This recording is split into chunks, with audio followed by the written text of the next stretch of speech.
Hey, welcome back. So, this is part 3 of divine healing. And so if you haven't seen the other ones, I encourage you to go back and watch 1 and 2, give you some kind of primer for this one, where we're going to talk about what are some of the things that could be occurring when you don't see results. And this is something that you do not hear a lot of people talk about. Nobody likes to admit defeat. And I'm not saying that not getting results is clearly defeat. Because like I said, sometimes healing takes a period of time. Sometimes it's progressive. It's not instantaneous. And so just because you don't see something right away doesn't mean, oh God, it didn't work. Sometimes it's just taking some time and you need to be patient.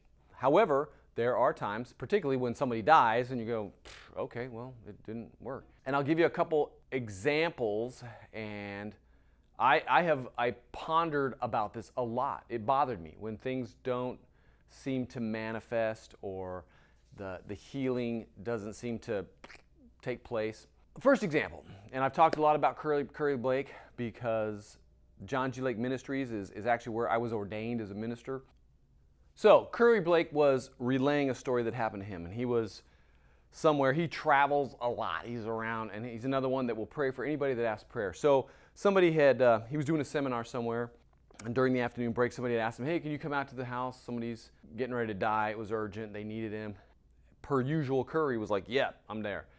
He gets there, and he prays for the person, and they died. And he does not like to see that happen. And so, like me, he's asking God, what's going on? What's going on? Why did they die? Blah, blah, blah, blah, blah. Well, I don't know if he found out right away, but shortly thereafter, some of the survivors had talked about, and maybe it was the surviving spouse that had even told him, that they had made a deal that if one of them was sick and passed away or was sick and dying, they just wanted to die. Basically, they had made this pact that if we're going to die, just let us die. We don't want to be healed. We don't want to be brought back from the dead, that kind of thing.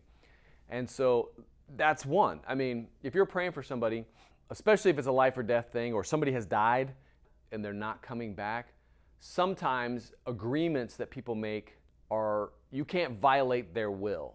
Let me put it that way. So if they have willed not to be healed or not to be brought back from the dead, then you really can't violate their will. This is not witchcraft where you can do something against their will. The Holy Ghost isn't gonna honor that. And so there's that one thing to keep in mind. Then the next time, this was me. We were called. I was referred by John G. Lake Ministries to somebody that had wanted prayer because their wife was dying of cancer. And so I made contact with him, went over to his house. Man, we prayed for his wife. And it became a thing. And as I was talking to them, because we went over there more than once, several times. Sometimes we just went and had dinner with them, kind of fellowship with them a little bit. But in talking to them, they had traveled the country, possibly the world, searching for someone to heal her. So they were desperate. And they were trying everything. They would go, I hear this person. It wasn't always a Christian person. Like they went, I want to say, to South America. Maybe it wasn't them, but they had traveled the country. They heard, and the odd thing was they came from a church. I want to say it was the Church of Christ or something that didn't believe in healing. And he was a pastor. They didn't believe in healing. But, when your wife is dying, desperate times call for desperate measures. What I'm trying to really underscore here is their desperate grasp for anybody that could do something about it, right? And so she was going through treatments and stuff like that. So we were praying for them. But I really sensed this desperation. And I was curious of what was going on. And I even asked him, I was like, okay, look, I really sense a lot of fear here. What is the worst case scenario? What are you afraid of? If she dies, what's your really fear? And they did not like that question. But they were afraid. He was terrified that she was going to die, and they were just afraid of death. And so they were kind of paralyzed by that. So we kept going, and this gal was, best how to describe it. She worked for a government agency. And at that agency, she was very good at what she did. She was a senior position. But she had been at home for some time, not at work. And some of her subordinates, or one of her subordinates, needed help with something. He was trying to handle things while she was gone, just something got over his head or whatever. So he showed up. And so the husband noted while he was there, his wife, who had been, as cancer will be, you get tired, you're losing weight, you're kind of lethargic, but she came back to life. While he was there, he glimpsed his old wife, his pre-cancer wife was back, and she's taking charge, and okay, and this is what we got to do here, da da da da da. And as he was telling me that, the Holy Ghost told me she needs to go back to work. He goes, I'm going to heal her, but she needs to go back to work. In other words, and the way that I understood what he was telling me is it's gonna be a process, but she needs to go back to work. And so I told him that, and he was like, well, there's a lot. I mean, there's no way. There's too many hurdles to this for her to go back to work. She would need a doctor's note saying it's okay to go back to work. Her work would have to make accommodations for her, and it was the state, and I don't think it's, had all these excuses. And I said, okay, look, all you can do is try. The first step is go to the doctor. Talk to him and see what he thinks about it. If he says no, then maybe I didn't hear from the Holy Ghost. But if he says yes, then maybe I did. And then you take the next step. Then you go to the state and you go, hey, can she come back to work maybe on a limited basis? Give her a special chair so she can sit down or whatever. Are you willing to make some accommodations for her to come back? And so he thought these were insurmountable hurdles. Well, they went to the doctor, and the doctor was like, yeah, it is a great idea. Get her back to work. She's not doing any good just sitting around. I'm writing a thing right now. Here's my recommendation. Bam, get her back to work. So that hurdle just blew apart. And the next one was work. Come back and they were like, oh my God, that would be amazing. We are lost here without her. Whatever she needs, we'll get it. Money is no object. State of California, we're broke, but money is no object. Please bring her back. We would love to have her back, even for a couple hours a day. It would be amazing. Bam, bam, there it was. Not only were those obstacles removed, they were just disintegrated. Everything that she needed was there. And they did not. They did not move. They stalled in their feet, and she did not go back to work. And she, shortly after that, deteriorated and died. And I was just like, God, what is going on? And so this took time, but this is what the Lord showed me.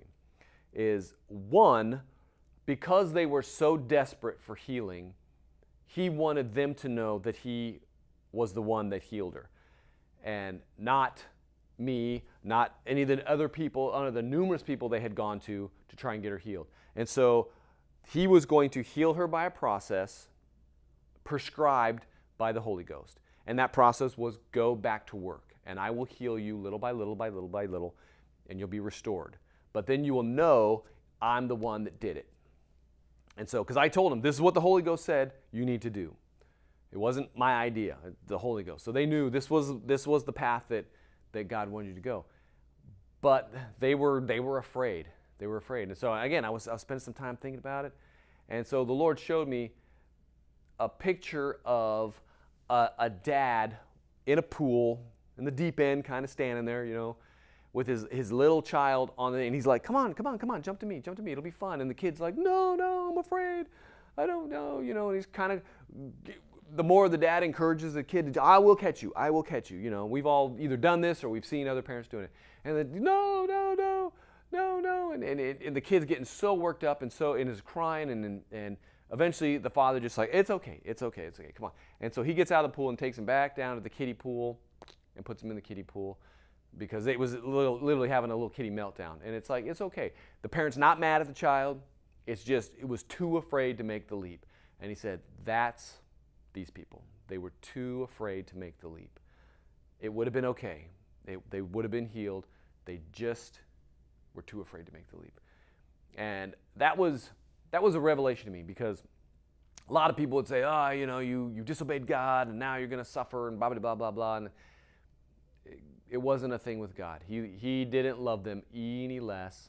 They missed their healing. She went home to be with him. He had to stay here. But it's interesting to note that you can actively say no to healing. God can present it to you. Here you're going to do. Just, In that particular instance, God gave them steps to take for their healing, which to me is, I wish they were all that way. Because as humans, we love to follow steps, do this, do that, In the Bible, we read about the Syrian Naaman. I think he had leprosy, and the prophet told him, go wash yourself in I want to say the Jordan. I should look this up before I bring it up. And he didn't want, initially he didn't want to, but, he's like, all right, I've come all this way. If that's the step I got to take, I'll go do it. And it was, more than once. So he washed himself, and lo and behold, he was healed. So my point is, we love steps, but if the Lord lays out steps and you don't take him, if Naaman hadn't washed himself in the Jordan River, he would die of leprosy. And so that doesn't mean God hates you or you're a profound sinner of some nature. It just means you were scared or you didn't want to obey. And so that's kind of one of the things that can go on. Early on, here's one other one. People can interfere. And I got called, again, cancer. Seems to be a big one. When people are dying, people will jump out of their comfort zone and call. And again, I'm an introvert, so it's awkward for me to go to somebody's house that I don't know and try and minister prayer, or healing, rather. So I go there, and the guy, he was a big guy, you could tell.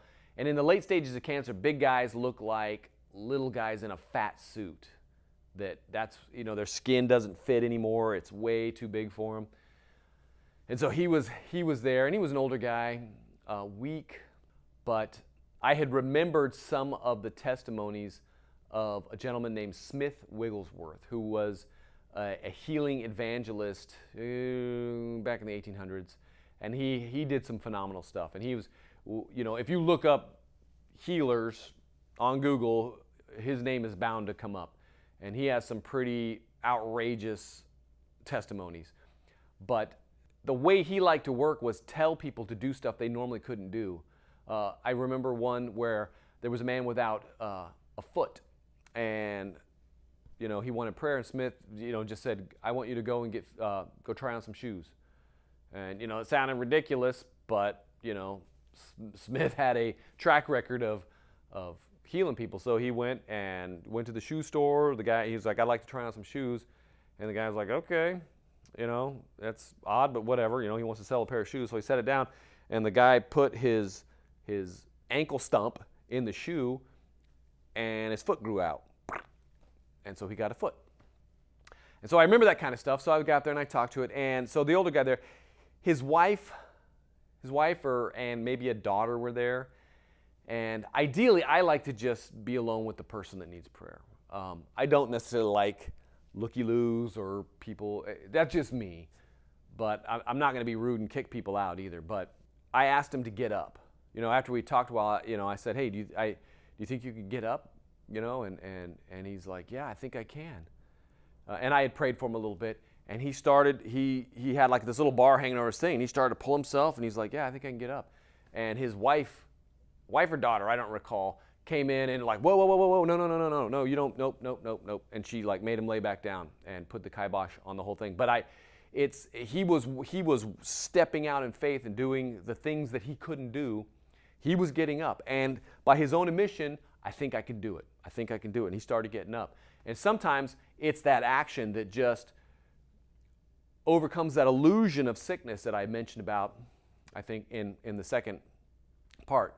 Just believing in healing and then doing what you couldn't do before is sometimes all that you have to do. And he was on it, but for whatever reason, and his wife wasn't being malicious. She was just like, well, no, don't strain yourself. Don't do this. Don't exert yourself. You're going to get tired or whatever. She was just, but she rushed in and just kind of shut him down. And I didn't, I was getting excited because he was doing it. He was getting up, and she shut it down. And I didn't feel like I was in a place to argue with his family members about it. So, I worshiped with him a little bit, and I don't think he made it. But there's another one, and I don't know if that one's on me or on the family members. I mean, she didn't necessarily know what she was doing. I don't know that, I think as far as she was concerned, I was just there to be a little bit of a comfort to him. She didn't expect me to heal him, but he was doing it, and I felt in my spirit, this is happening. This is happening. And I got a little bit excited. And then she's like, nope, she, we're not doing this. He's too weak for this, and blah, blah, blah, blah. And I was like, oh, okay. So those are some examples of some of the things. And I know that's not all the things. God knows that's not all the things that can. And I'm not trying to put all these doubts in your head, but God always wants people healed.